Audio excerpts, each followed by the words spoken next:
Hey guys, this is Mika Coleman with Tax Deed and Overage Education. And today I thought I'd give you some insight on the results of the Sacramento auction 2025, which is in California. As some of you guys know, I flew all the way out there to look at all of these properties. There was about 10 properties. The one I had highlighted red was one of the properties that it got redeemed. And so I just wanted to kind of like give you guys some results, and I wanted to give you like the good and the bad and the ugly about auctions. But most importantly, this video is probably going to be more so about the ugly about the auctions, because the unfortunate thing is, depending upon where you live, if you don't have any auctions there, but you're wanting to like make a decent amount of money, you have to sometimes go to other states or go to different locations depending upon how much money you make or also how much money you have.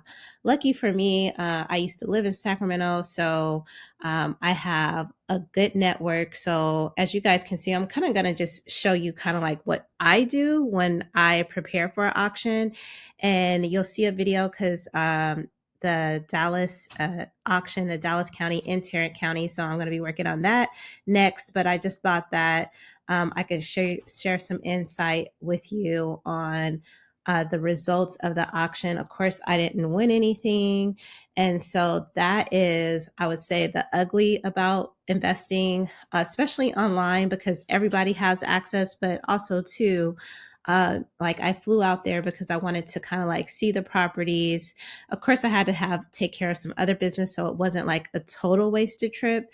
But what I don't like about doing stuff online or doing online auctions, and if you wait too late, then you don't have enough time to do your research. But if you go too early, then you'll have a whole bunch of properties and you're wasting your time, energy, and gas looking at properties that more than likely won't be able to, that won't even go to sell, meaning that the people will come back. So I'm just kind of going to just work with me. This video is all about like, if you're new to tax deed auction and if you want to know like the process, or I'm just kind of going to just give you the backdrop of like what I do. My way isn't always the right way. Some people do it different. Would love to hear in the comments if people are doing it different. Everybody has different ideas. Everybody has different strategies, but this is just my strategy. So these were the properties that I looked up about 2 weeks ago prior to the auction, and it shows you the minimum bid. Most of the time, you guys, I want to kind of give you a heads up. So if you guys look on this, I'm just going to highlight it. You can see this blue highlight. Most of the time when you go to auctions, especially in Texas, I can't stand it, but they'll just have the APN number, or they'll just like run off the description. So you don't even have the address. You have to find the address on your own.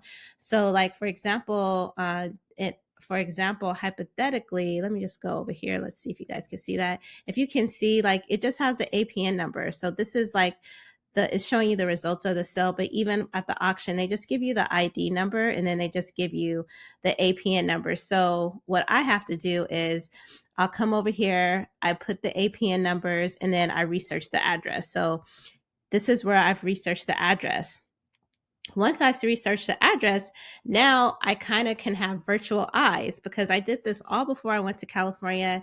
And I'm like, okay, I have to make time to go see these properties. However, I didn't actually go physically drive by all of them. I actually was going to go in with an investor, because as you guys can see, the ARV, which is the after repair value, these are the values of the properties. And then this is the minimum bid. So I knew if these properties were going for like 400 or 500,000, I was like, why not get an investor that can like slap some paint on it, invest, and we could walk away with, 100 grand each. We split. If it's going to be 200,000, we each put in 100,000. I always like, if I'm going to be doing 6 figures, I always like to go on with the investor, because like, who wouldn't want to make extra money or flip their money or double their money? So basically, these are the ARVs. So when you are looking at auctions, I'm going a little bit too fast. I'm sorry, you guys. So when you're looking at the auctions, first thing you want to do at this highlighted area is you definitely want to get the address, because you want to know where the address is. Now, if you're out of state, of course, you want to have somebody to go physically look at it. I kind of knew these areas, but it's been a while since I've lived there. So I was kind of like, okay, can you drive by them? Can you tell me if someone lives there? Are they vacant? And so I did have someone go do that. Then the second thing is the reason why I chose this third auction is, as you can look at the minimum bids. I was like, okay, these are some really good minimum bids. Now, this one I put in red, that I like filtered red right here, is because I was like, if they don't go and pay this 15,000 when their house is worth 500,000, somebody need to go slap them. So I knew this one would probably be redeemed, and I think a week out of the auction it did get redeemed. So this one marked red, but like a week out of a week before the auction, all these were still available. So this whole column is where I put the minimum bid. So once you have the APN, you then have to look up the address. Now, I want to let you guys know that every county is different for their auctions. Sometimes they post the address, sometimes they don't. I know a lot of times in Texas, they only put the APN, or they'll give you the legal description, which is like this long paragraph. I would suggest, if you're going to be investing, whether it's in person or online, you have all three available. So when they're bidding at the auction, you know which one they're talking about, because a lot of times they don't have the address. They just have the APN number, which is right here.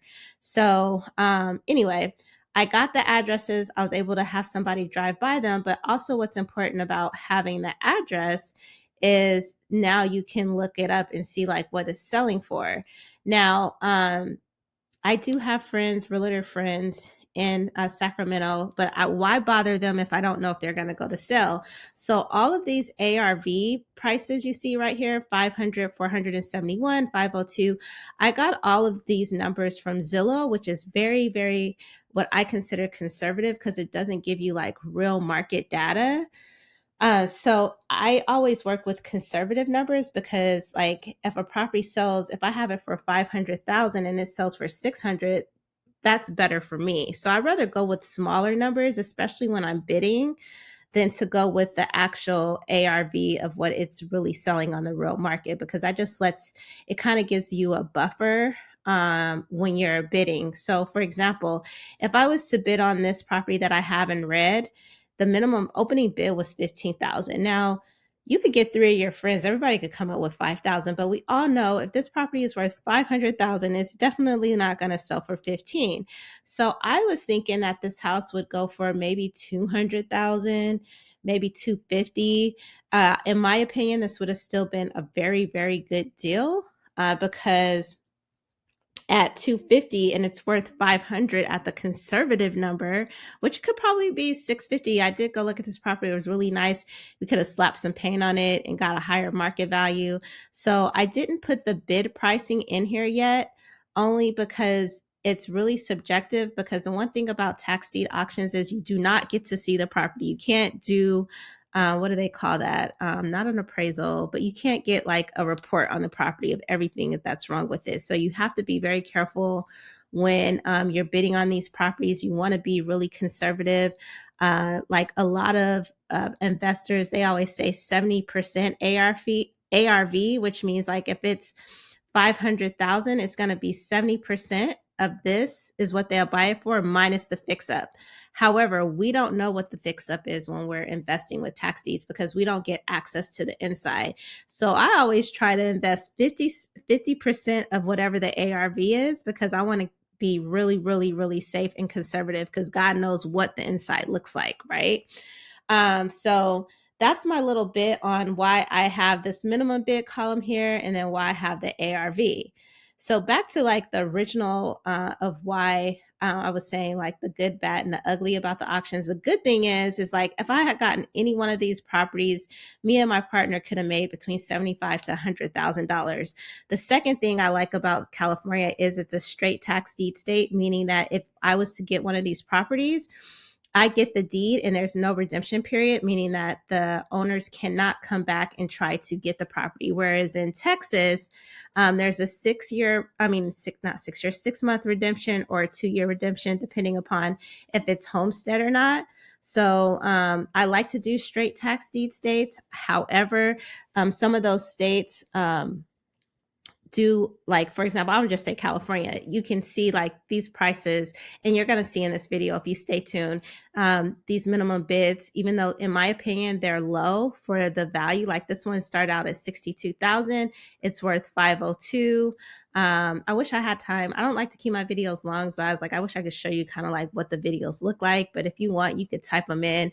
However, so I had about like 10 properties, you guys, that I was like, okay, I'm going to bid in. I let my investors know. I had people driving by them, all to come to find out that this is the results of the auction. As you guys can see, it was like 134, but only 5 sold, because actually there was only 6 available properties to sell. So that's what's really annoying about this, is like, look at all these properties. And for those that want to do the overages in California, by all means, you can.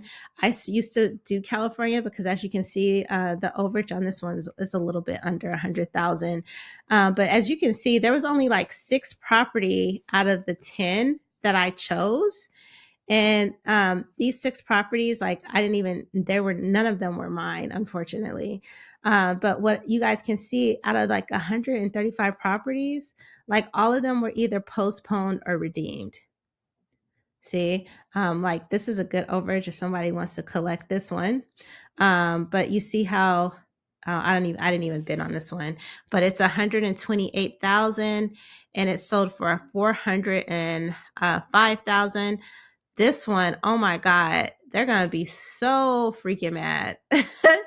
This one, the opening bid was $1,000, and it sold for 151,000. The only reason why I'm saying they're going to be freaking mad, because this is like a corner lot. You can't even like build on it. What I love about Sacramento's auction, you guys see where they have this disclaimer. There was really some what do you call it, property line issues on this, but it was like a lot, and it was like really weird. So I don't even know why someone would pay 151,000. I don't even know if they did their homework on it, or if everybody was just bidding on the fact that you can have an open and bid at $1,000. So for all you newbies out there that are like, ooh, I could start investing in California because they have opening bids at 1,000. Well, look what it ended up at, 151,000. Like, oh my goodness. This one I thought was pretty decent, you guys. This one was the opening bid was 34,000, and it closed at 295. I think this was pretty legitimate. However, what I love about Sacramento, I don't think I finished my sentence, was like this one has like a state tax lien from the Franchise Tax Board. And then there was a lien filed by the city of Sacramento and the Department of Utilities. So what I like about Sacramento is they kind of let you know what the liens are. So you would have had to do your homework on it. I'm hoping that whoever bought this did their homework and they included that in their 295, because a lot of times it's not included. So you have to remember that when you see these notices or you see these pending liens, like this one had a pending lien by a law group. So like, to me, and then this one even says that may survive the tax sale. So to me, this person brought this for 405, but now they got to go deal with the law group, and they have to deal with the Sacramento Department of Utilities. Now, I've done this before. Sacramento Department of Utilities is great, but dealing with the city and another law office, yeah, I don't know. So I try to stay away from those, because especially if I'm involving investors or I'm just trying to flip my money, I want to have the least resistance. I want to have as clean of a title as possible. If I'm doing at 405,000, that's all I want to pay. I don't want to have to go and fight other people to get the other stuff removed. So this is kind of like the results of the auction. Let's see what was next. Let's see what's next on here. See, like all of these are postponed and redeemed. This one ended up selling at 291,000. But literally what I really hate about the auctions is like they're all postponed and redeemed. Now, my question also too, because I've never really looked into this, I'm like, okay, I know in Texas, if they're postponed, because Texas have their auctions every first Tuesday, then sometimes they'll roll over to the next auction. Now, I don't know about California, because California only has their auctions once a year. So I'm really confused or curious about all these postponed. Now, the ones that say redeemed mean that they were that they, they paid their back taxes. And of course, if they're removed, they paid them.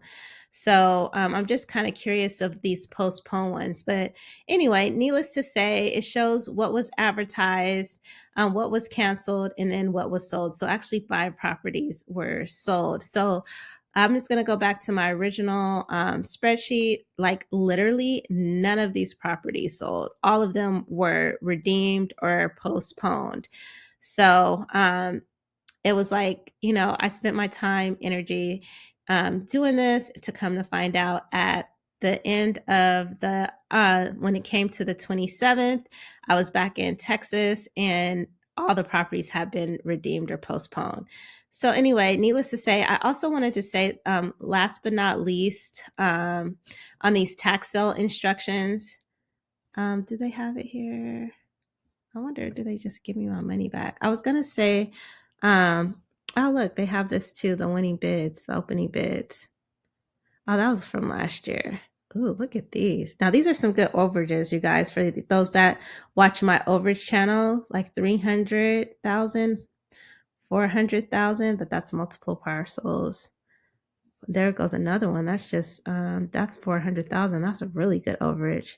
Actually, they probably got it already because it takes a whole year to redeem in California. These are some really good ones. Some of them were forfeited though, but there's some big dollar ones in California. I just stay away from California because it takes too long to get paid. But what I wanted to show you was the wire instructions. So I'm just curious. No, never mind, guys. I was going to show you where I had to deposit $5,000, but I wanted to let you guys know that every county's not like that. Some counties you only have to deposit like 500, and some of them you only have to deposit like 1,000. So I wanted to kind of like let you guys know, like if you're gonna bid online, even in Dallas in Texas as well, if you're bidding online, you do have to make a deposit prior to the auction in order to bid on a property. But every county has their minimum requirements of what you can invest. What you need to deposit. So anyway, I hope this video helps. I just kind of wanted to kind of give you like a backstory of my results of my Sacramento auction. Happy investing, you guys, and stay tuned for my next video, which will be for Texas. If this video was helpful, please comment, please like, please subscribe. Thanks for listening.